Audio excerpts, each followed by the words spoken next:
Ladies and gentlemen, we are very fortunate to have two distinguished panelists, Senator Sam Nunn and Secretary Moniz. I have had the pleasure of knowing Secretary Senator Nunn for many years because of my being ambassador in Washington and subsequently when I was Under Secretary General for Disarmament Affairs at the United Nations. We were together, I think, on the board of Monterey Institute of Disarmament Affairs. And so it's a pleasure to have somebody who has contributed so much towards reducing nuclear dangers, both in the Senate as well as thereafter in the Nuclear Threat Initiative program. And he's here particularly for the launch of the Low-Enriched Uranium Bank, which we will be at tomorrow, that event. But I think his contribution goes back even further. And in the Senate, as well as thereafter, when he prematurely retired from the Senate, he has been engaged in non-proliferation efforts.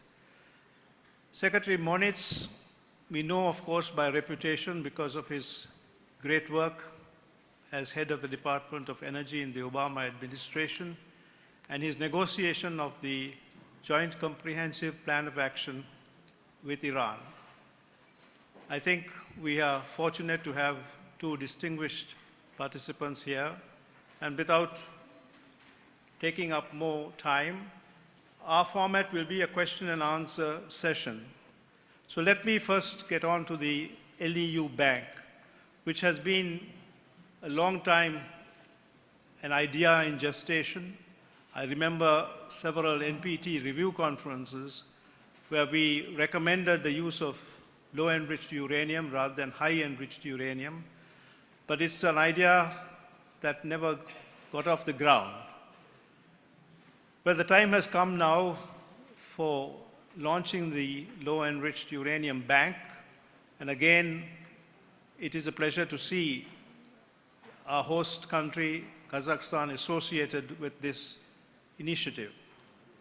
May I ask the two panelists to tell us about the way in which the concept of the LEU Bank was formulated. I'm also happy to note the presence here of Mohamed Elbaradei, an old friend and a former Director General of the IAEA, who contributed so much towards the development of this idea. And we now see it being implemented tomorrow. So Senator Nunn, would you begin by acquainting the audience with the background to the proposal? Well, with Mohamed Elbaradei here, he can correct any of this history that may be a little off, but somewhere around the year 2005, it was in that neighborhood.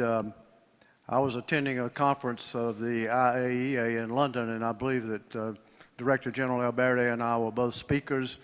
We arranged to meet either before or after the program, I'm not sure which, and I had with me Charlie Curtis, who had been the Deputy Secretary of the Department of Energy. And Charlie and I had talked about what we could do to try to take a big step to help the IAEA and also to basically reduce some of the risk that was going on with the proliferation, not just of nuclear weapons, but also of enrichment.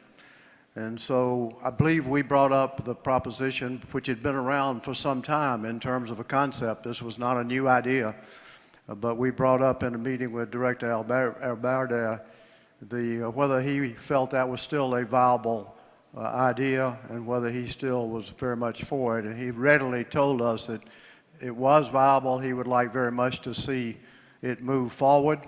So we went back after that encouraging green light from the Director General. I talked to Warren Buffett because Warren and I had been on a board together and we had talked about a lot of these issues. Warren Buffett is in the risk reduction business because he insures catastrophic events. So he thinks in terms of risk reduction. He just doesn't look for perfect solutions, but he looks for reducing risk. And so he liked the idea very much. He had told me before if we had a big idea to let him know.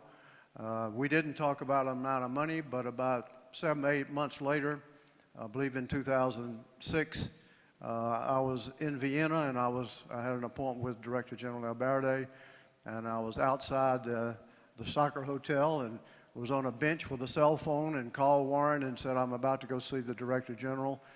What about letting me put some money behind the concept?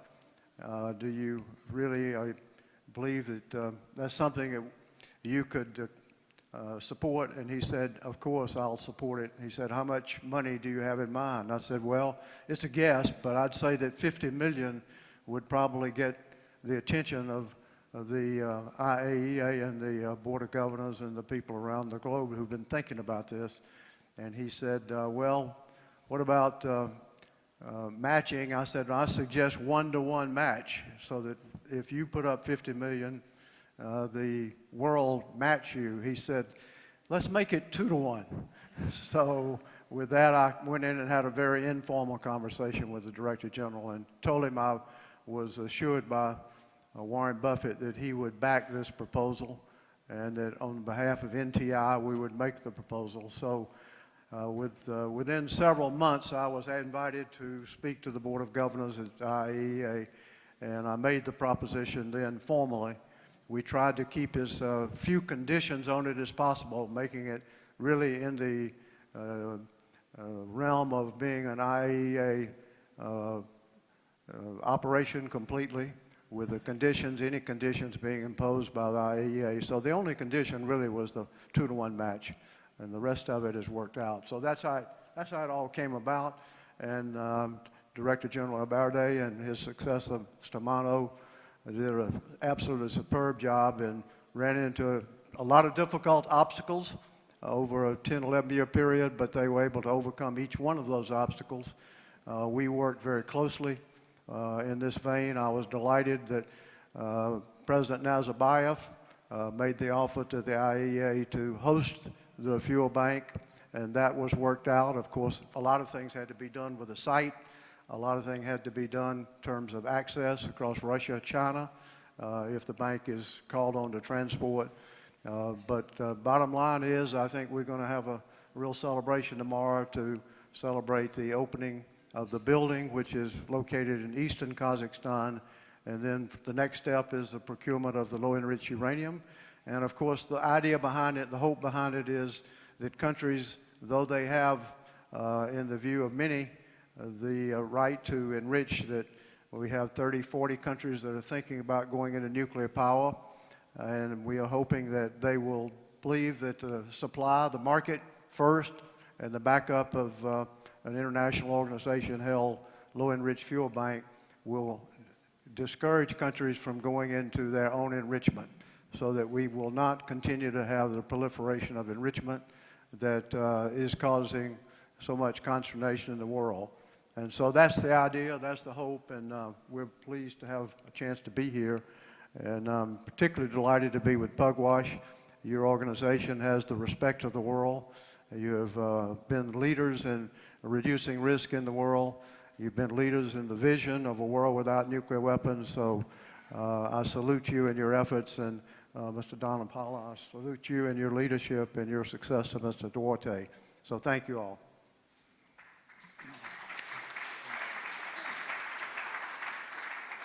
Secretary Moniz, would you like to add your point of view? Yes, I would. And first, let me say that may not be familiar to all of you that I'm actually working very closely with Sam Nunn, having now become the CEO of NTI, and then we work together as co-chairs of the board going forward. But I want to point out that, Jayantha, you pointed out to the issue of term limits, and Senator Nunn was, I think, more than 16 years as CEO of NTI. I intend to follow your philosophy with a somewhat shorter term, but it's a real opportunity to work with him on these issues. Let me add a couple of things specifically. First of all, Jayantha, you quite correctly, of course, said many great things about Kazakhstan's great work in the area of nuclear non-proliferation. I'd just like to add some additional ones because NTI, for example, worked with Kazakhstan many years ago in terms of HEU removal, in addition to the nuclear weapons. In addition, Kazakhstan removed plutonium, at least from its location, to a more secure space. So Kazakhstan has been a great partner. But going to the LEU Bank, as Sam said, the motivation underlying the LEU Bank is to provide a security of supply, to provide or remove rationale for countries to pursue an enrichment program. Just want to say that at NTI, what we are planning over these next years to look also more broadly at the entire nuclear fuel cycle and look at ways that we can reduce risks as nuclear power and nuclear fuel cycle activities grow internationally. They may be shrinking in some countries, perhaps including the United States, but we will be looking hard at extending the success of the LEU Bank into other parts of the fuel cycle to reduce, again, proliferation risks. May I also add one other comment, which is not directly related to the subject here, although you mentioned briefly in your remarks, Jayantha, climate change. I just want to say that we're also here in Kazakhstan celebrating the Future Energy Expo. And I think many in this room presumably share the view that climate change risks and nuclear security risks really are two of the major global challenges that we face. And so Kazakhstan actually in these days is demonstrating its commitment on both of those fronts. Thank you.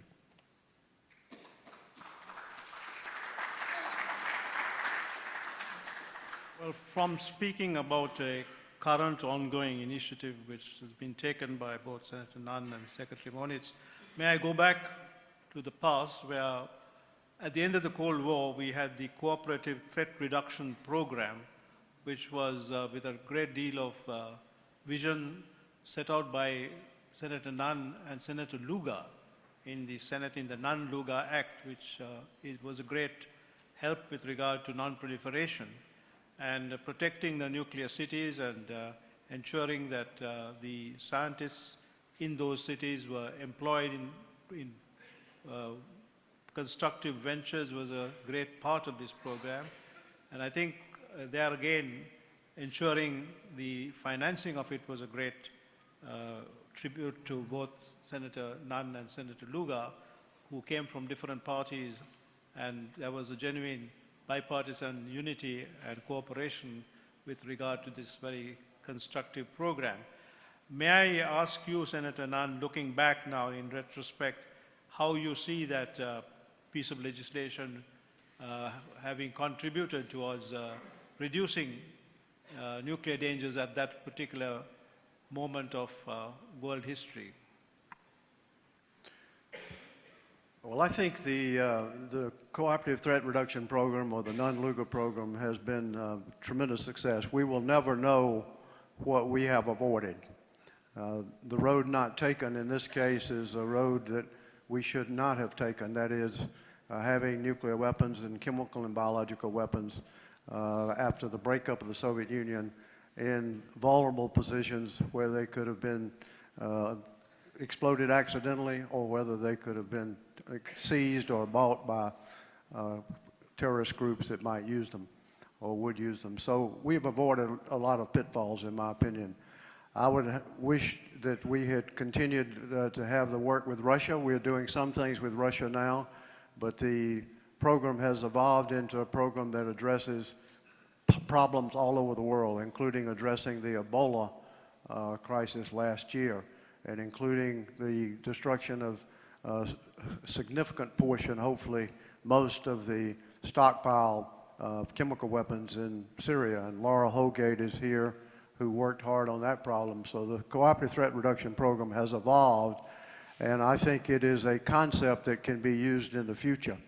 Just to give you a little background on how this came about, I was 23 years old, working for the House Armed Services Committee right out of law school, was invited on a trip by the U.S. Air Force to tour NATO bases, and it happened to be in the fall of 1962 when the Cuban Missile Crisis broke out. So I'm getting briefed every day. I just got my security clearance. We're shown photographs every day, and I'll never forget, right at the very peak of that crisis, I was sitting right by the top Air Force general at Ramstein Air Force Base near Wiesbaden, Germany, and he told me he had something like 30, 45 seconds to give orders. His planes that were located near the base, the pilots were already sitting right next to the plane ready to go because those were going to be the first delivery systems for nuclear weapons attacking Soviet Union if the United States had given the order and we'd been attacked. So I saw how close that was and how few minutes there was to make decisions. And I said to myself as a 23-year-old, if I ever had a chance to try to reduce these risks in the world, this is too dangerous a situation to not spend a whole lot of your time and life on. And so that gave rise to my interest in this subject.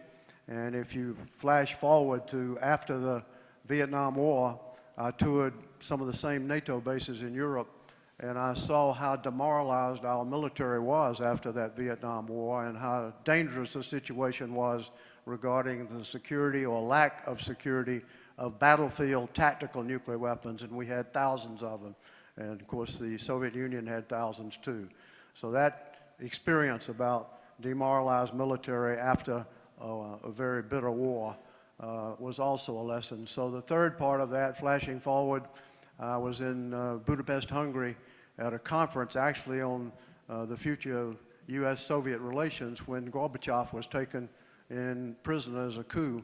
And one of my friends from Russia went directly back, and of course it was the Soviet Union then, and Gorbachev was released. My friend, I was still in Budapest, called me and asked me to come to Moscow immediately because big changes were taking place. Long story short there, I sat through and I met all the new powers behind the Yeltsin move. I basically sat through the debate. President Nazarbayev was actually one of the leaders of the Republic sitting on the podium with Gorbachev. It was really a debate about the breakup of the Soviet Union, although I wasn't fully aware of it at that stage. Then I met with President Gorbachev for about 30 minutes in his office. He and I had known each other. I had had a lot of communication with him. I had very great respect for him, still do. And I asked him the question if he had control of the nuclear weapons during his captivity. That's the first time he turned away and never answered the question.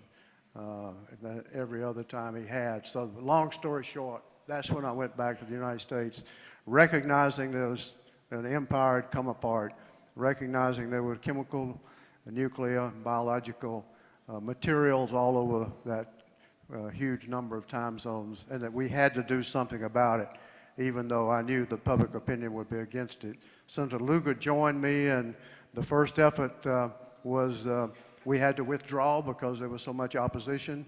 But 3 months later, after meeting with senators and meeting with House members, we were able in December of 1991 to pass what became the Nunn-Lugar bill. So I know you didn't ask about the history so much, but I think the history is important because I think it tells you something about why countries have to cooperate.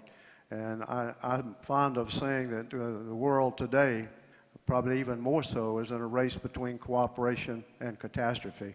And one of the things that I'm rejoicing about this fuel bank, I think it's a good example of what can be done when we do have international cooperation.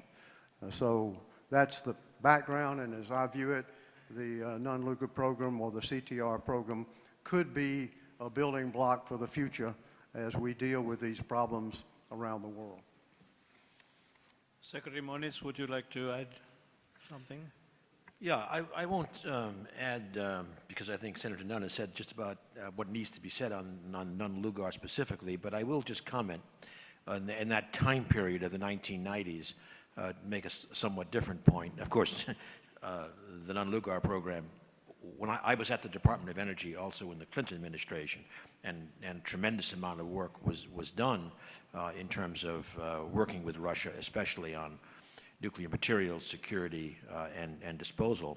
But the point I wanted to make was that when the Soviet Union collapsed and then Russia in the early 90s had its additional major challenges, the Department of Energy national laboratories were able to move in to Russia very, very quickly and work on locating and securing and keeping safe nuclear materials and the like. The point, however, is that degree of cooperation could not simply be invented overnight. It followed long-standing dialogue, cooperation, lab-to-lab cooperation between the United States and the Soviet Union. And so when the need came for what was a very, very dangerous situation, it was really those established relationships that allowed action to be taken really, really quickly.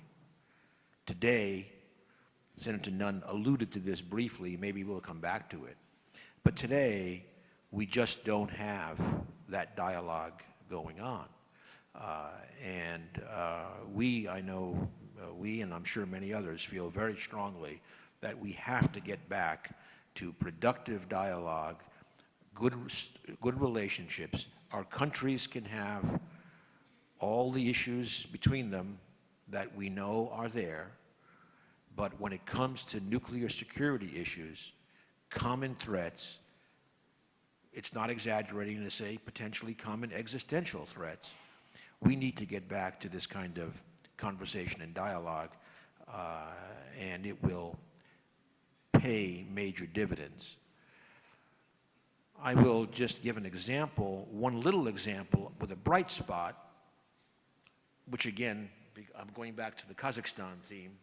At NTI, earlier this year, a publication was put out jointly between NTI and a sister institution in Russia with many ideas, roughly 50 ideas for important nuclear security issues that should be engaged in right now.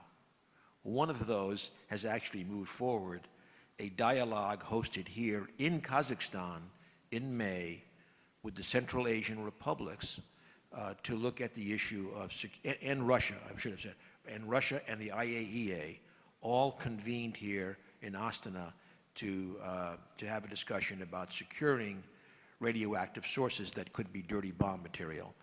That's what we need a lot more of so that we don't have miscalculations that would be catastrophic. Thank you, Secretary Moniz. Fast forwarding matters, in Pugwash, we were very concerned with the tensions that were going on between the Islamic Republic of Iran and some of the other countries, particularly in the West, and US notably. And we welcomed the fact that our own private initiation of a dialogue between the parties to the dispute was then made official through the negotiations between the P5+1 and the Islamic Republic of Iran. And you participated in those negotiations, and we were delighted and applauded the outcome, the Joint Comprehensive Program of Action, when it was announced 2 years ago. And we are happy to see that the IAEA has attested to the fact that it is in fact working, and that seems to be the consensus. But recently there have been discordant noises and ambiguous comments on the effectiveness of this agreement, which I think is a great tribute to non-proliferation and the importance of the NPT. I'd like you to comment, if possible, Secretary Moniz first and then Senator Nunn, about these disturbing noises that we hear with regard to the stability of the JCPOA and its longevity, so that we are assured that this important negotiation will have its fruits preserved for posterity? Well, I wish I could give you assurance, but I can give you at least some degree of optimism. First of all, I want to point out that the agreement is often focused on for its rollback of many elements of the Iranian nuclear program, and that certainly was obviously key to the agreement. But I do want to emphasize that that a really key part of the agreement as well, in addition to the sanctions relief, is the steps on transparency and verification, which are absolutely core to the agreement, and of course are core to the responsibilities that the IAEA has assumed for verification of the agreement. Now, as you stated, and I'll restate it because it should be stated as often as possible, the IAEA has provided the data that underpin the conclusion that the agreement is certainly being observed. There is compliance with the agreement. Given that it's unambiguous, in my view, that continued compliance and fealty to the agreement is absolutely the desired course of action over the 10, 15, in some cases 25 years of very specific commitments. Now, you referred to the statements that have been made in Washington and the administration that are casting doubt on the certification of compliance in perhaps as early as October. Well, first of all, let me say that, again, the data on compliance with the agreement, which should not be confused with compliance with what the agreement is not, because most of the issues being discussed are the many other, certainly real areas of disagreement, shall we say, between Iran and not only the P5+1, but a number of the regional of its neighbors. But those are not part of the agreement. The agreement is being observed. If the United States were to walk away, frankly, a Republican, former National Security Advisor, Brent Scowcroft, National Security Advisor to the elder President Bush, said it very, very simply. If we walk away alone.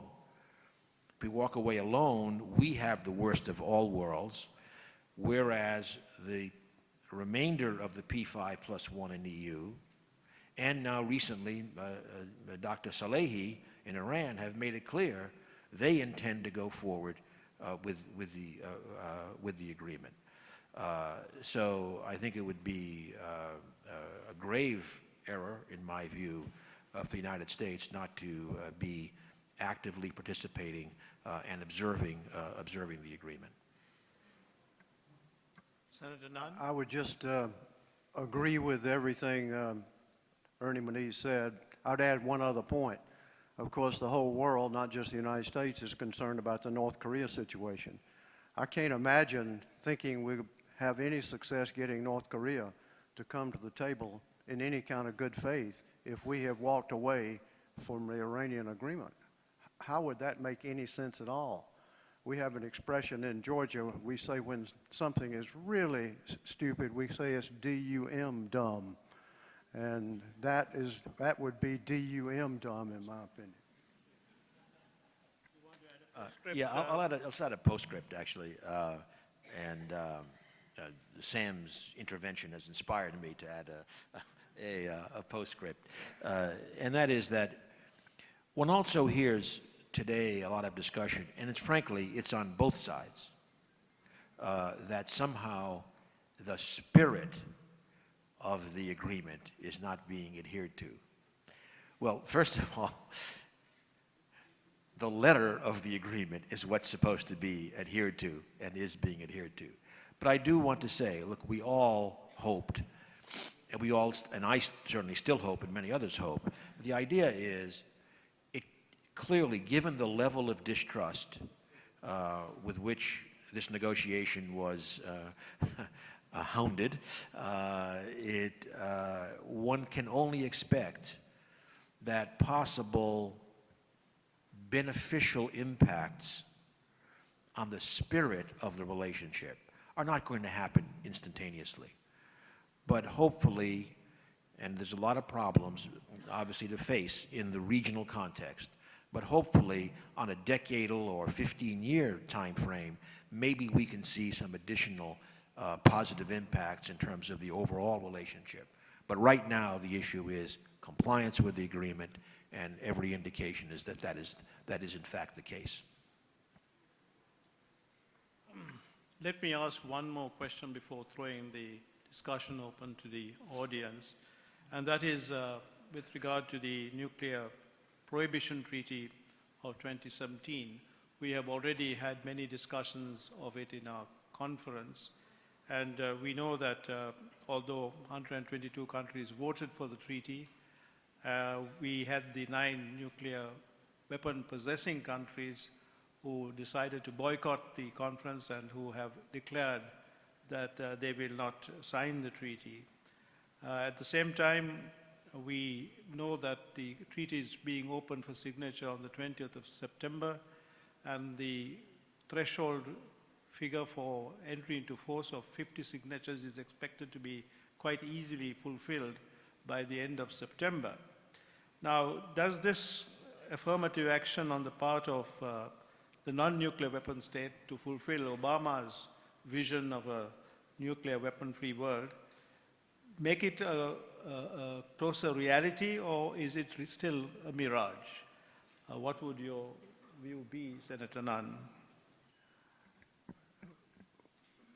I would say any time the United States and Russia is the largest 2 nuclear powers with 90% plus of the nuclear weapons and 90% of the nuclear materials, anytime our 2 countries are not getting along, and not just not getting along, confronting each other in Ukraine and in the Middle East over Syria, and of course over the recent allegations and suspicions in the United States, which are being investigated about interference with the U.S. election.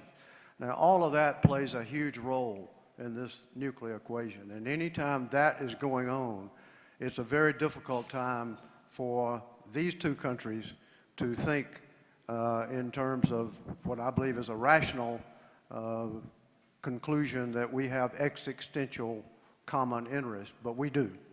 And so the ban debate took place during this period of time where the 2 biggest nuclear powers were basically in a state of severe disagreement, and as Dr. Moniz said a moment ago, we aren't even communicating. We had more communication during the Cold War with the Soviet Union on these issues than we're having right now. Now, recently, the chairman of the Joint Chiefs in the U.S. and his counterpart in Russia did have a meeting, which I applaud. But before that, for the last 2 or 3 years, we have had very few military-to-military meetings. It is almost impossible for the Pentagon and for their counterparts in Russia to think in terms of arms control when they're really having this kind of confrontation. So the ban treaty debate took place during this. I think it was a missed opportunity on the part of the nuclear powers. I think the United States should have participated in the debate.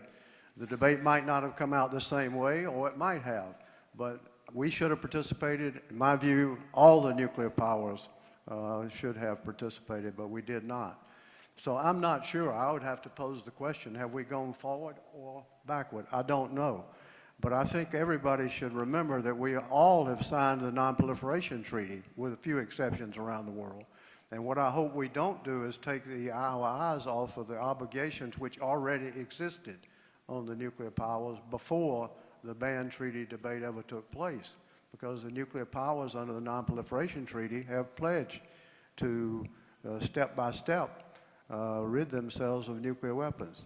And of course, the countries that don't have nuclear weapons under that Non-Proliferation Treaty have pledged not to develop those weapons. To me, that remains the heart of the legal obligations, and I think it would be a mistake to take our eyes off of it. Where do we go from here? I start with the proposition the United States and Russia have to start cooperating. I start with the proposition that our military and the Russian military have to communicate at the highest levels and at the NATO level. I start with the proposition also that NATO has a NATO-Russian council that isn't working. When Russia invaded Georgia, the response was the NATO-Russian council wouldn't meet. When Russia took Crimea, the response was the NATO-Russian council wouldn't meet. So one of the things that a few of us have proposed is we have a NATO-Russian crisis council so that by definition, when there's a crisis, they meet. To me, it is, again, not sensible to have a crisis and then not have the organization meet that was formed to do this. The other thing I would say is I would like to see President Putin and President Trump repeat what President Reagan and President Gorbachev said a good many years ago that did make a difference, and that is that a nuclear war cannot be won and must not be fought. So military to military communications, I'd put number one, and a statement by the two leaders that we must not have a nuclear war. That sets a tone. It makes a difference to the people out there that are in the missile silos. It makes a difference to the people who are manning the warning systems.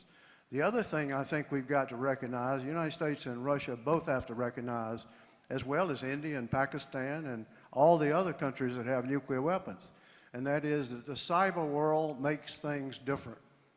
We have got serious threats from cyber intervention.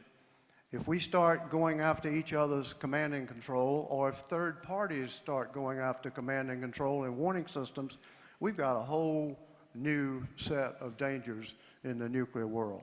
So I would observe all of those things. And finally, I would make one other observation that to me is enormously important, and the nuclear powers have to recognize this, and that is that the nation states no longer have a monopoly over nuclear technology and know-how, and that's also true on chemicals and biologicals.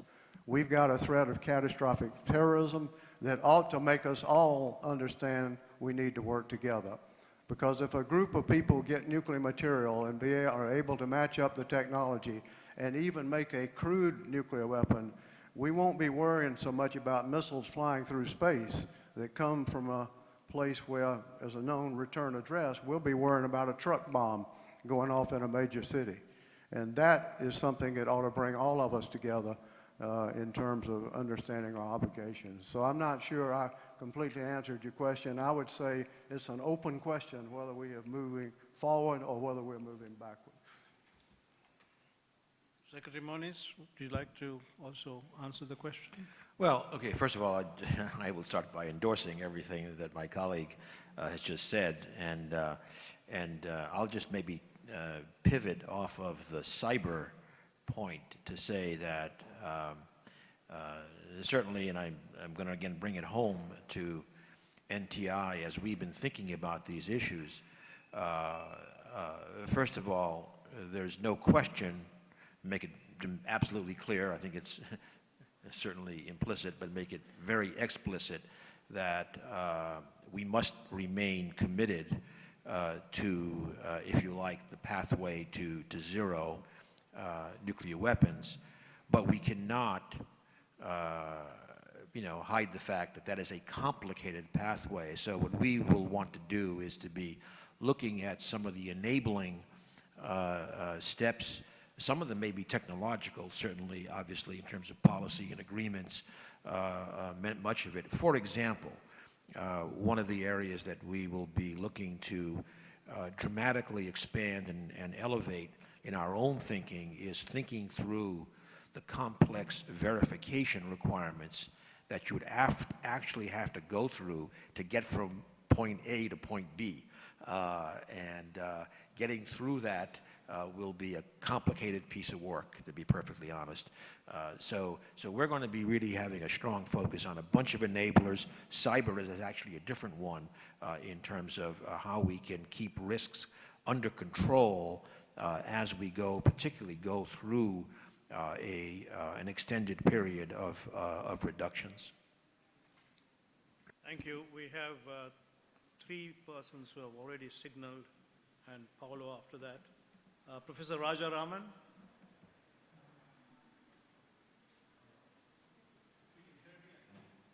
Thank you. I have only a small question to ask. I don't know whether it falls within the scope or not, but I can't think of two better people than ex-Secretary Moniz and Senator Nunn to answer the question, so I'll raise it.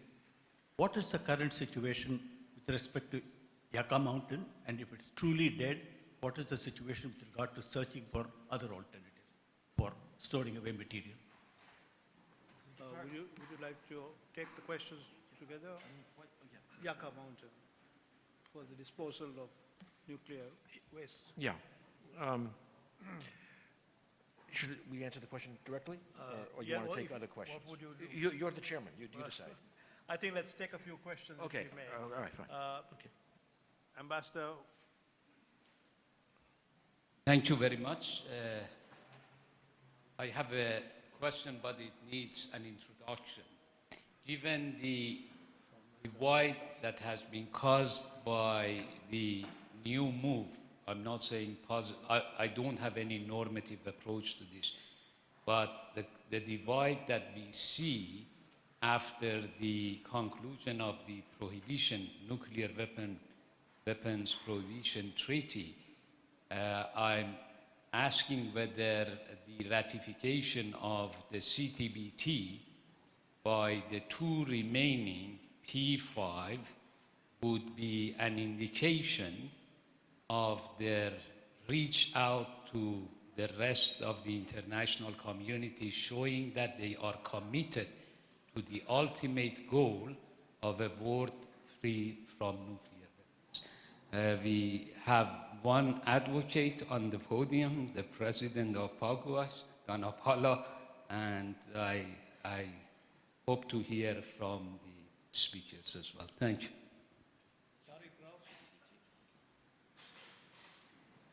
Microphone here to the front.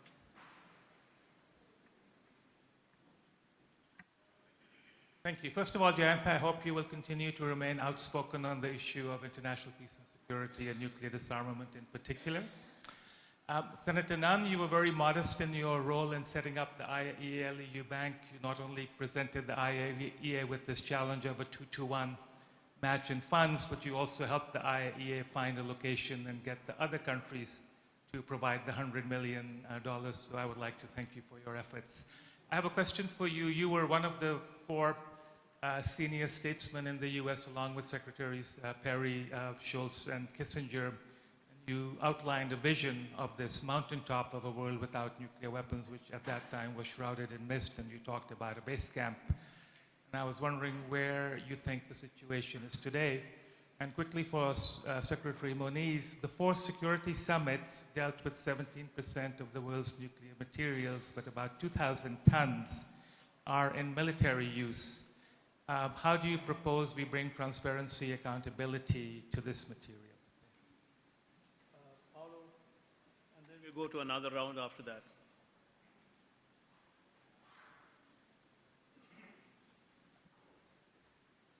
Sorry, I have two quick questions. First question is about cyber risk. I think that it is important that we kind of define a norm, and among states, sort of a treaty that can limit really the activity, the cyber hostile activities. It's a difficult thing since there are lots of complexity from the technical point of view. And I think that is, we have kind of accept the fact that from the point of view of technical aspects, the thing would be much more complicated to define, but we can at least put some principles on the table and say, well, states should not do this and that. I think it's more important than the issue of spying on the other side. It's important of preventing cyber instrument that can create catastrophic consequences. Not only nuclear weapons, but you can imagine about planes falling apart or something like this.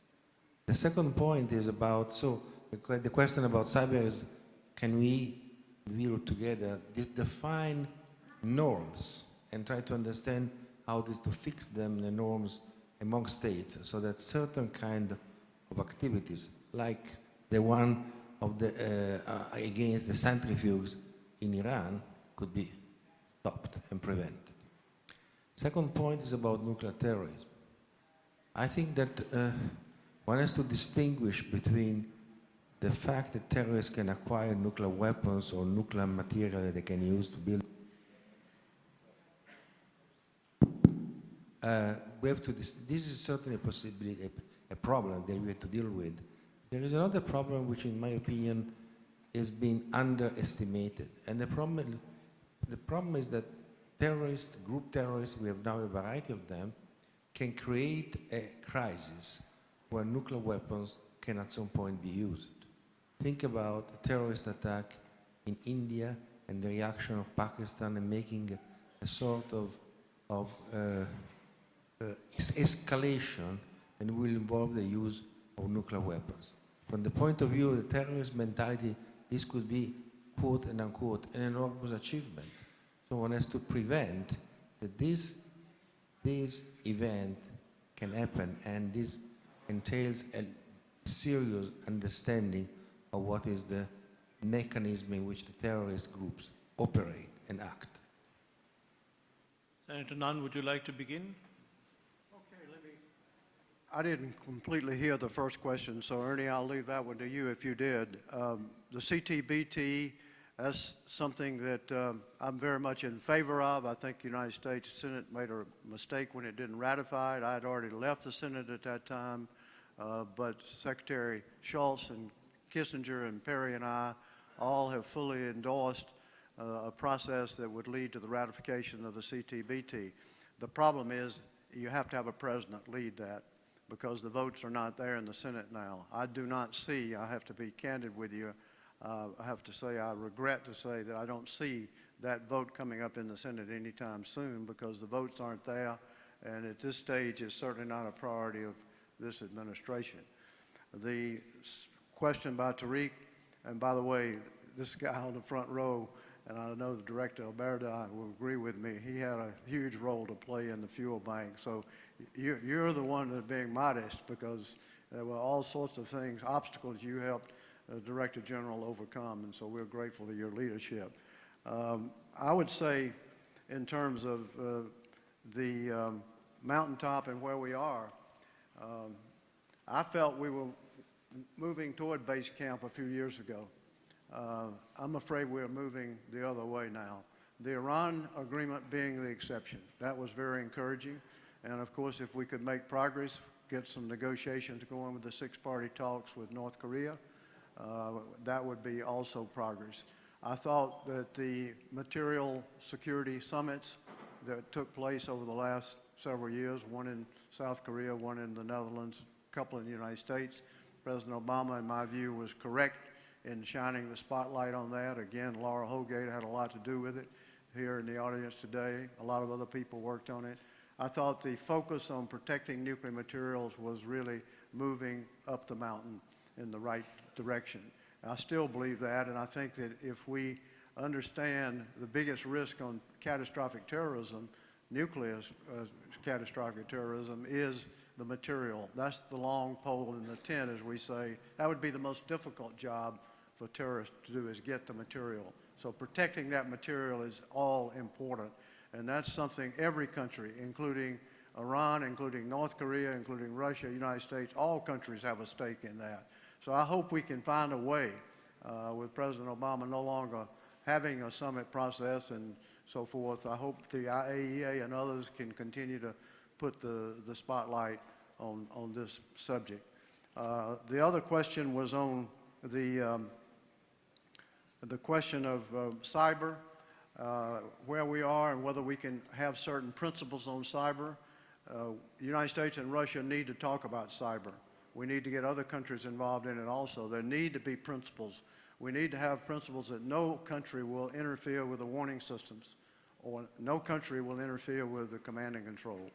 Now that is a tough one to verify, but we can at least state it as a principle because it's going to be extremely difficult if nations don't have confidence that other nations aren't interfering with their command and control and with their warning systems, because we're going to have enough problem with third parties who may want to do this. And the other question about how do you prevent escalation going up from a terrorist attack like India, Pakistan, I think what has to happen there is India and Pakistan have to have a lot more communication. I don't know any other way to do it. At one point, I thought the United States and Russia and China could together help with India, Pakistan, and be there to advise them, because we all have, of course, a big stake in that. But right now, with the disagreements between the United States and Russia, that's really not possible. But these two countries, India and Pakistan, have just as big a stake in this whole question of cyber warning, and they also have a huge stake in catastrophic terrorism. So I don't know that it's been fully recognized, but that would be my suggestion. They've got to understand what's at stake here and how we could get into a war, they could get into a war that nobody intended. I would add to that, I understand where they're coming from, because we went through this period during the Cold War where the United States had a number of thousands of tactical nuclear weapons, battlefield short-range nuclear weapons.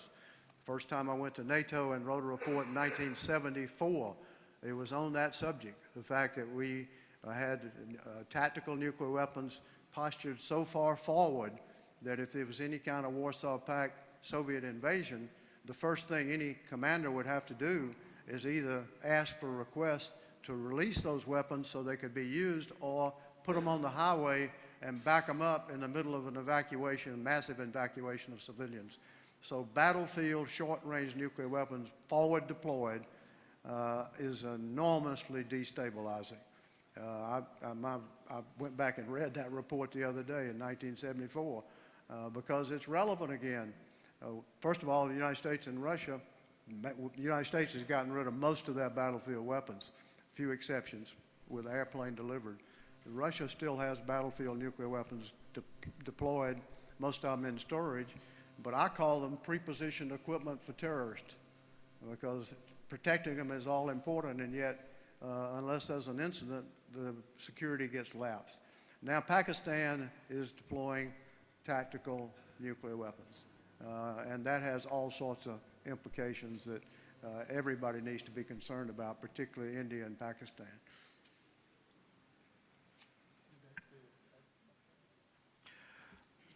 Yeah, so first of all, okay, I'll go to the first question, which involved Yucca Mountain, but I think the prologue to the question was a wondering whether this was out of scope question. I want to say that managing nuclear waste, spent fuel, is not out of scope in this discussion for a couple of reasons. And one is that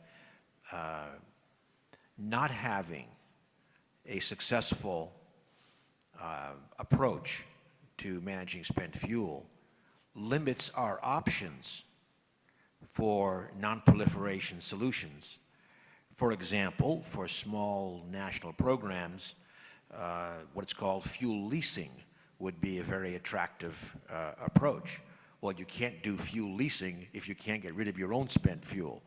And right now, too often, the knee-jerk solution, which I would argue from a technical point of view is not really a solution, is reprocessing of the spent fuel. So it is very important to resolve it. Now, the United States, I don't want to go into a long soliloquy in the United States, but let's just say that the important step to me in the near term is moving the spent fuel to consolidated, secure storage or disposal. The former, storage, is endorsed by almost everyone in the Congress, with one person largely blocking it as a hostage to Yucca Mountain. Yucca Mountain, I won't go into the science of it, I'm happy to do that later, but let's just say that Yucca Mountain will always suffer from the fact of the way it was selected. The complete opposite of a consent-based process. The work was not done to develop the community and state support. I believe that will continue to haunt the project. And right now, for the United States, the best approach forward is to move immediately to consolidated storage, move it away from the reactor sites, and while still working on the ultimate geological isolation. Now, the next question, I think, was on the CTBT, and Senator Nunn talked about his support, and I will make it very clear, my support for the CTBT. But I'll give a little history. First of all, personal history. In 1999, I had the displeasure of sitting at the Senate witness table for the CTBT discussion, which of course did not lead to ratification. And frankly, Sam said the votes aren't there. I should remind people that ratification in the United States system requires a two-thirds vote of the Senate. The CTBT did not even reach half. It was below half. The votes were not there. And votes may still not be there. But in the 1999 hearings, that process, the reasons given for not ratifying were that we did not have an adequate global seismic detection system, and that we in the United States did not have any established way of maintaining a safe and reliable stockpile without testing. I would argue technology has overcome both of those arguments. Now, that doesn't change the fact that there's a political dynamic, but I believe that we are in a very different position now to go back and engage in that discussion, and there's no doubt in my mind that it would be in the U.S. interest and in the global interest to see the CTBT come into effect. I won't talk about the LEU. On cyber and terrorists, Sam answered that, but let me just add a little bit that, first of all, I completely agree with the question and the framework, and Senator Nunn said the same thing in terms of needing principles and norms, and that I think is very, very important. And again, at NTI, we are also working on that. However, terrorists don't follow principles. And so we need to go beyond it. I don't have the answer, but you implied what is a real problem. The U.S. and Russia, let's say, could agree upon cyber principles in terms of command and control of nuclear weapon systems, and that's great.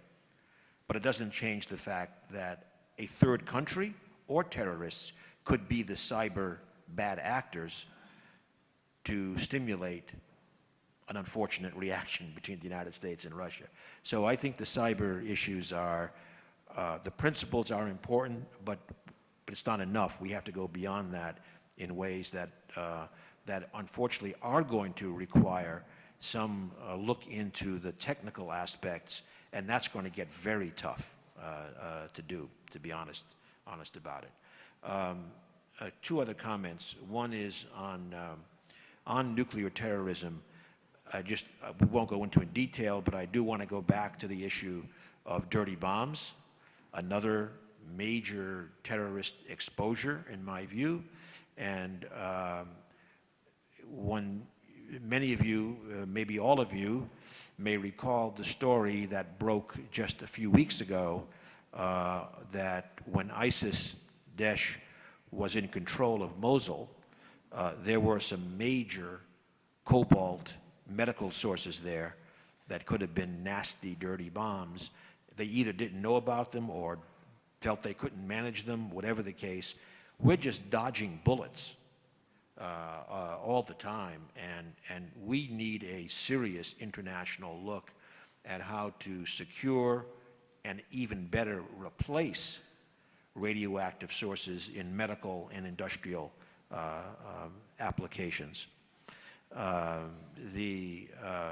finally, just note, Senator Nunn basically said it in the context of India and Pakistan, but I'd just like to take a step back from it and note that I think, frankly, maybe all of us too often focus just on nuclear weapons as opposed to focusing on the overall security context in different regions, which often is the driver for things like tactical weapons in Pakistan, North Korea. We could go through the Cold War, US-Russia, US-Soviet Union. Now maybe it's the reverse with US and Russia. So these, I think we need to really look at nuclear weapons in the overall regional security context to have an ability maybe to lower these dangers. I have been told that the two distinguished speakers must leave by 4. I have a list of 9 persons in the audience who would like to speak, and I begin with Dr. Mohamed Elbaradei. Microphone, please, up here.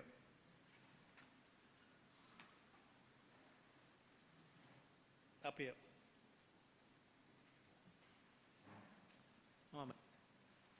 Well, let me first, Jayantha, thank you, or join everybody who thank you effusively for all the work you have done on behalf of Pugwash and also throughout your career for making our world safer and more humane. I want to take this opportunity to pay, on behalf, I think, of everybody, our gratitude to Sam Nunn. Sam Nunn, in the context of Pugwash, I think is a one person who keeps reminding us of our humanity, in fact. Not a blue-eyed idealist, not a Cold War warrior, but somebody who understands the big picture and try to come with specific points, specific measures to make our world safer, to avoid, as he rightly said, a catastrophe. I would say, again, I would like to say that had it not been for Sam Nunn and the NTI, the LEU Bank would not have been a reality. And that is the work they have done, not just by the Oracle of Omaha, offering us $50 million. And in a way, it was shaming and naming governments, frankly. To come somebody from the private sector, from civil society, saying, I'm ready to pay money for you to toe the line, is still a point I'll come to. But had it not been for the work behind the scene, that Sam and NTI have done, that bank would not have been a reality. So Sam, I think we owe you a lot of gratitude.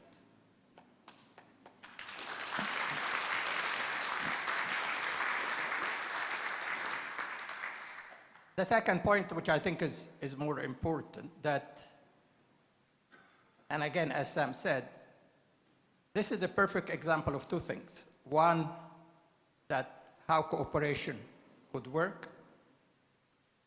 Secondly, that we need to put our heads together, civil society and governments. I think we are at a point, well, I should mention also the Iran deal, Again, it shows cooperation. I can tell you, again, and again, I pay a lot of tribute to Dr. Moniz's work, in making that deal a reality. I can tell you a little anecdote. I was talking to a senior person who, part of the P5+1, who have been working on the Iran deal from day one. And after the deal was concluded, I told him, we could have had that deal 6, 7, 8 years ago. And he said, not only that, but it would have been a better deal. So, and this is a senior person in the P5+1. It's a question of mindset, whether we would like to move into cooperation or we'd like to move into confrontation and catastrophe. And I think it's also an issue Ernie mentioned, that we need to connect the dots. You cannot just talk about CTBT, you cannot just talk about the fuel cycle. You have to know what sort of security concept you would like to have, you would like to live under. And it's not just nuclear, it's chemical, it's biological, it's the sophisticated conventional. We don't have that right now. And I'll come, and again, there's too much, but I'll come to the point, Jayantha, you mentioned about the new abolition, treaty. I don't think this is going to happen unless civil society, frankly, is going to make it loud and clear everywhere that this is not the kind of world we would like to live under. Governments are not going to do it, let's be, and not in our lifetime or our grandchildren's lifetime. It's not going to happen, The mindset is not there. I mean, if you look at the letter by the 3 weapon states saying why they will not join the abolition, I couldn't really, I felt so awful reading that. It's telling us, remember the deterrence, the nuclear deterrence, we cannot give away the nuclear deterrence. But why did you conclude the NPT 47 years ago? The nuclear deterrence was there, and you made the commitment to move away from nuclear deterrence. So I think there's a movement backward, frankly, completely moving backward, decommitment of the disarmament. It puts a challenge to all of us, and nuclear disarmament is not fashionable any longer. It is not a priority anywhere. And how Pugwash and civil society and everybody else able to rise up to the challenge and put it up at the center stage is a question which we have to look at. We cannot just sit and self-congratulate ourselves. The bank is an excellent idea. The bank is a step in a whole long-term process should end up with nuclear disarmament. I'm invited, I think in a couple of months, to the Vatican, who is convening a conference on nuclear disarmament, And I said, my God, if now it's the Vatican who is really taking up nuclear disarmament, I'll try to find a way to say a theological approach to disarmament, maybe, but that's where we are today. However, I should not end with a point of discouragement. I think there's a lot of challenge. We need to rise up to it, and we need to put our heads together. We need to understand that the language we hear coming out from Washington, we need to counter in a very concrete way, and we need to reach to the people saying there is an other side of the story. That is not the story. There is another side. But the story should be augmented by facts, by reason, by logic, and we need to engage as many people. I think these are issues that we have to work on. And again, thank you for inviting me to be here, and all the best to all of you.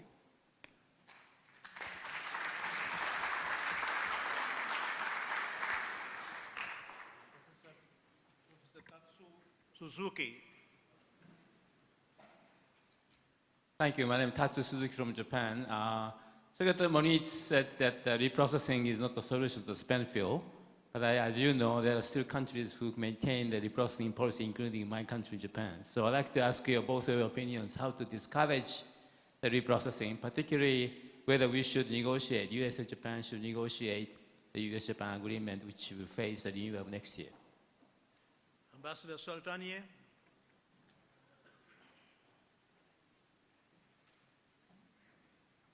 First of all, I commend Pugwash for having such a good meeting and decent speakers.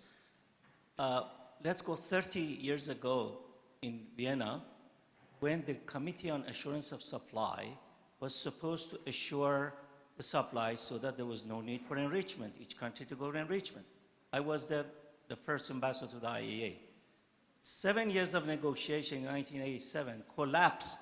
We couldn't have one sheet of paper for legally binding instrument of assurance of supply, and that's 1987, exactly the day we decided to go for enrichment.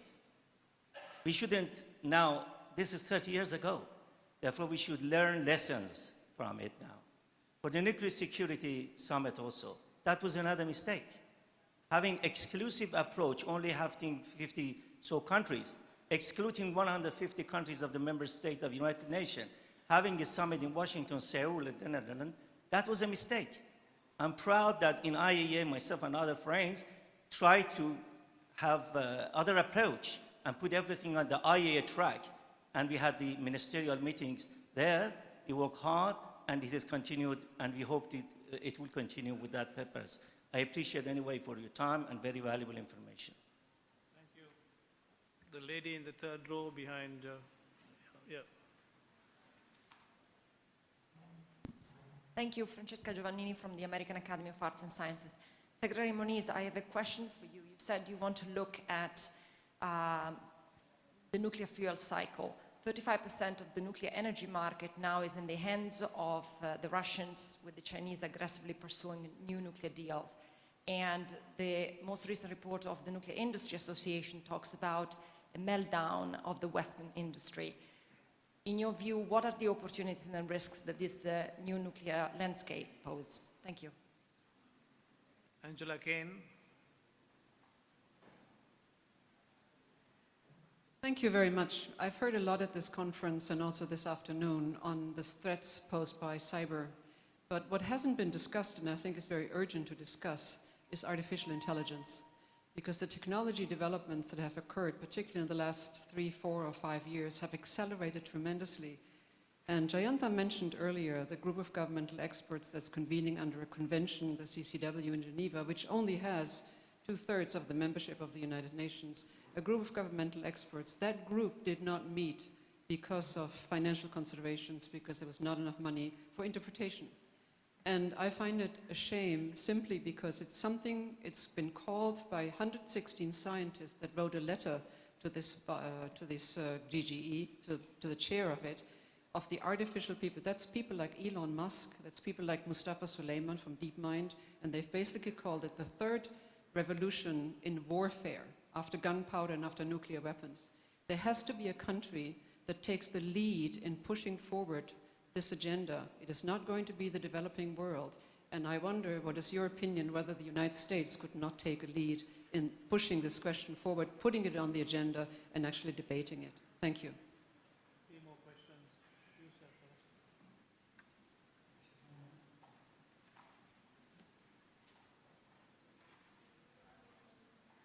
first. Thank you. John Lindbergh, retired American Foreign Service officer.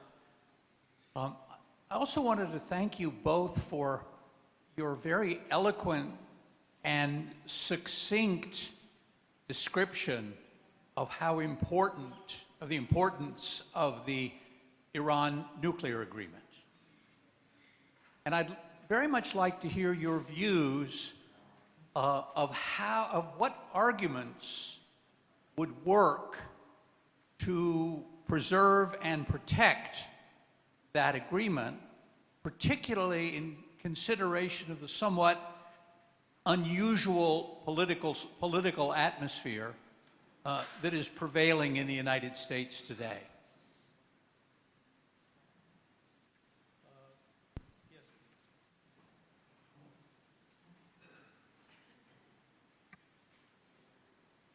Thank you, Chair, for giving me the floor. Thank you, Secretary Moniz and Senator Nunn for the excellent insights. My question is for Senator Nunn, and I'll refer to the op-eds in the Wall Street Journal that Tariq Rauf referred to a few minutes ago. In one of them, you said, Senator, that a world without nuclear weapons will not simply be today's world minus nuclear weapons. So I was wondering if you could elaborate a little bit on that concept and what needs to change, in your view, beyond the actual physical elimination of nuclear arsenals in terms of cooperative security arrangements that can be formulated that do not rely on nuclear weapons. Thank you. Have I missed anybody in the list of 9? I can't read my own writing, which is why I'm retiring. One more name, is it? Anybody ask for the floor? Which I'm, well, then can I ask Senator Nunn and Secretary Moniz to respond to the question? It's a tall order because there was If legibility in writing was the criteria for staying active, I would have retired many years ago. Ernie, why don't you go first on this one? You look like you're all well, let me just, I'll say a couple of words, and I may not get every question, but world without nuclear weapons is not today's world simply subtracting nuclear weapons. I have said that a number of the times. The first time I ever heard it was from Alexei Arbatov, and the first 10 times I said it, I attributed it. After that, I just started saying it. So Alexei, I have already apologized to him. I want to give him credit for having come up with that, because I do believe that countries turn to nuclear weapons because they have security fears. And that we have done a very poor job, we being the nuclear powers, in the last 50 years in encouraging countries to believe they can be secure without nuclear weapons, because we act like we can't. And that makes it very difficult. It's like, I think I've heard Director Elbaradei say, I believe I'm quoting this one, where it's hard to tell people to quit smoking if you're chain smoking yourself. And so therein lies a huge dilemma for not just the United States, but Russia. But I think we have to pay attention to the regional security problems. When I say we, I think the world. I think the nuclear countries, when countries give up their nuclear weapons like Kazakhstan has, I think we ought to put them on a showcase. I think we ought to show people when countries give up nuclear weapons, they should be rewarded. The last few examples are almost the opposite of that. And then I think, you know, as I said before, we've got to understand that cooperation is essential. It's not just countries that are the threat, it's also catastrophic terrorism. So there are all sorts of reasons for the big powers to think they need to work together, but strangely we're heading in the opposite direction. We've got to turn that around. And I think the way to turn it around to begin with Russia and the United States is existential common interest. We did a report to tell you a little bit about what I think has to be addressed on a security basis. We, being a group of Russians and Europeans in the United States, did a report about 6 years ago called Building Mutual Security. And we didn't just talk about U.S. and Russia nuclear weapons. We talked about long-range strike. We talked about missile defense. We talked about tactical nuclear weapons.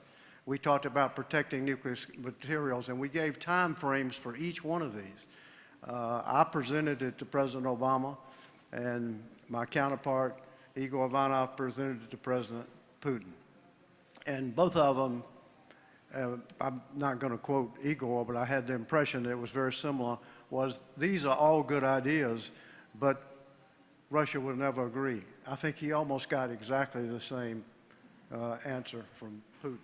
Well, that was before the most recent problems with Ukraine and all of that. So if we could have gotten in front of that, and there were 12 generals and admirals on that panel. There were about 18, 20 people, there were 12 generals and admirals. And these are the folks that are on the front line, and so they understand. So you have to approach these things from a regional security basis, and it has to be broader than just nuclear weapons. It has to be what are the fears that you have that give impetus to going in that direction. So that's really what Alexei meant, and I mean when I am plagiarizing him.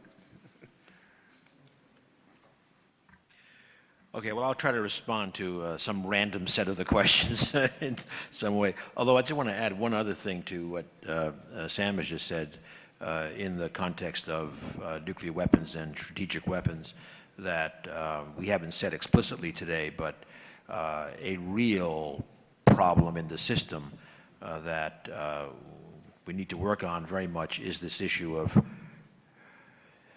weapons on prompt launch status. This issue of it's a very different time frame issue. The issue of having a few minutes to make a decision is really a big problem in terms of stability, and so that's an enormously important question. A few of the issues came up. One was around reprocessing, and particularly with Japan, et cetera. And Again, there, I just think that frankly, the arguments used for reprocessing, as we see it, as we know it today, as a major benefit for waste management, are largely false. It's expensive, and it does not materially improve waste management. There are conceptual approaches that if they were implemented, I would have to make a different argument. But those are not available, and those will be super expensive to implement. So I think that there's lots of arguments there, but it's a long statement, but we need to address it. On the statement made about the nuclear security summits, well, you know, one can raise issues about 50 countries, but the reality is I think that the summits, and Sam said it earlier, really accomplished a lot, particularly in raising the focus on these issues in ways that had not been raised, certainly for a lot of years. Now, moving forward, I completely agree with you about needing to expand to the community of nations. I certainly strongly support the IAEA thrust. We know, however, this is not without contention in terms of moving forward. But we need to have some mechanism for the nuclear security focus broadly across all countries.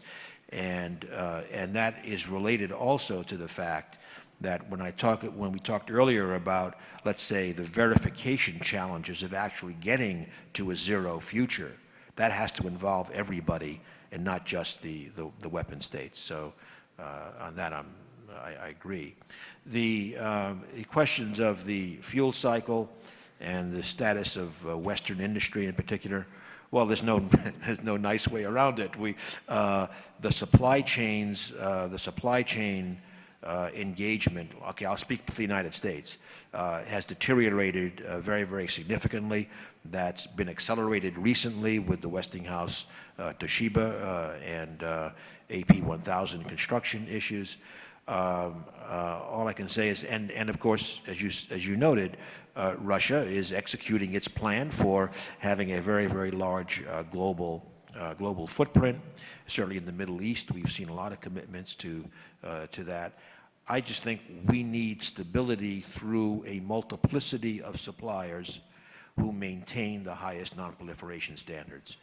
How the United States is going to do that, I don't know.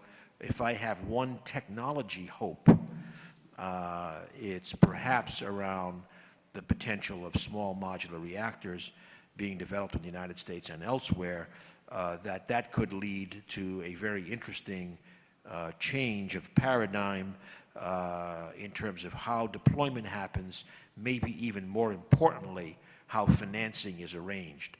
I could make an argument that the true capital costs when normalized to kilowatt hours is not very different between renewables and nuclear. But you don't have to buy 1,200 megawatts of solar at once, and that's a big difference. The AI point, just to say that I just think that's part of, it's the leading edge of, I think Sam referred to it earlier, what has been the development of technology now over decades that democratizes technology availability in a way that, frankly, I don't think was conceived of when the NPT was put forward. I think it's a fundamental sea change that we need to address. Okay, I'll just end JCPOA. There's a lot of questions. The JCPOA and the arguments to be employed. I think it's very important to remember, and in the discussions with Iran and the negotiations, you know, and I think it's well known, and Dr. Salehi and I had a very trusting relationship as far as the negotiations went. But it's simply a fact that the negotiations took place in a situation of not only the United States, but the other countries as well involved in negotiation, had a tremendous distrust of the objectives of the Iranian program, and that is simply observed factually, I would say, by the international coherence in applying economic sanctions. So that was the leitmotif that could not be avoided. So in that situation, we had the objectives were, and which Iran then agreed with in return for the sanctions relief, for the nuclear sanctions relief, is that they would have a peaceful program monitored by the IAEA with very strong verification standards, in which even if Iran elected to rush towards a nuclear weapon, they could not accomplish it in terms of the materials development for a significant period of time. And that's what we, the P5+1, then gained in the agreement. The fundamental argument is that's where we are. We have compliance, and we have achieved the objectives that we wanted. In my view, and in the view of my colleagues at NTI as well, the real question right now should be, how do we best use the 10 or 15 years to come out of that 10 or 15 years with a situation that Iran, its neighbors, the P5+1, all feel confident? Because in my view, the major thing in these 10 or 15 years is to get past the enormous trust deficit that existed at the beginning of the agreement. So I think that's really critical. And also, I'll just add one last thing, and then I will stop, that one should recognize that Iran did take some extraordinary commitments in the agreement. For example, while the NPT signatories, obviously all, the non-weapons signatories all commit to not having weapons, the NPT is silent on weaponization activities, research on technologies relevant, certain technologies relevant for weapons. That's in the agreement as well.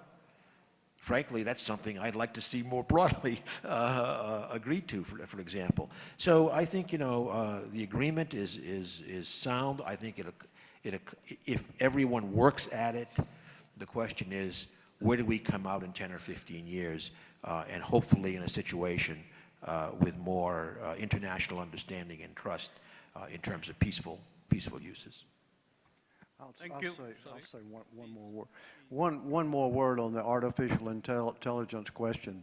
Ernie knows far more about this than I do, but I do know that the computer world we have lived in for the last 20 years has driven more and more decisions to being made automatically, and artificial intelligence is probably going to do even more of that.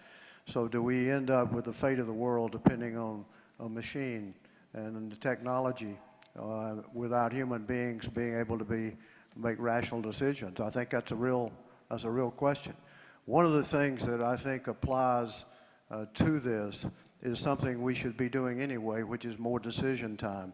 It ought to be in the interest of the United States for the Russian president to have more decision time before he might receive false warning, whether it's by cyber or some other mistake. And should he have only 3, 4, 5 minutes? Is that in the interest of the United States to make up his mind whether to basically use his weapons? Is it in the interest of the Russian president for the United States president to have only 6, 7, 8 minutes to make a decision that could be the fate of his country and indeed the fate of the world? The answer is obvious. It's not. If I had one thing I could ask and would like to see the two presidents do, and I'd like to see that done by other nuclear powers too, in the case of India, Pakistan, and others, is tell their military commanders to get together and meet as often as they possibly can to give both leaders more decision time. Everything about the world we're in now, the technology, the cyber, all of it, is leading to less decision time, even though it makes no sense for anybody.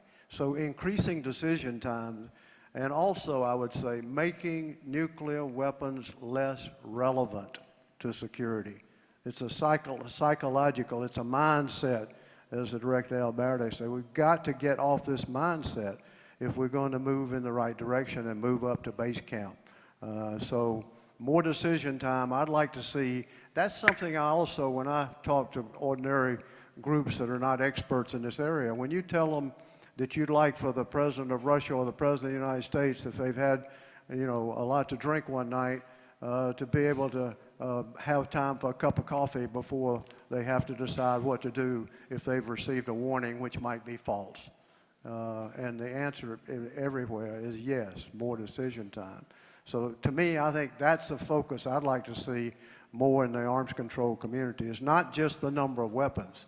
In fact, even as you reduce weapons, which we should do, we should be reducing weapons. We have far, far too many now. But even as you reduce them, you've got to watch for this warning situation. And you've got to watch for survivability, because a country that doesn't think it can survive a first strike is much more likely to launch quickly and to launch on warning rather than absolute certainty. Thank you very much, Senator Nunn. One final announcement, and that is all those who are participants in the Pugwash conference are required to remain behind for the traditional Pugwash conference photograph. With those few words, may I thank Senator Nunn and Secretary Moniz for their outstanding contribution to the conference by telling us firsthand what their experience have been in their professional lives and their continued work in the service of non-proliferation and nuclear disarmament. So will the audience join me in a round of applause for the two speakers?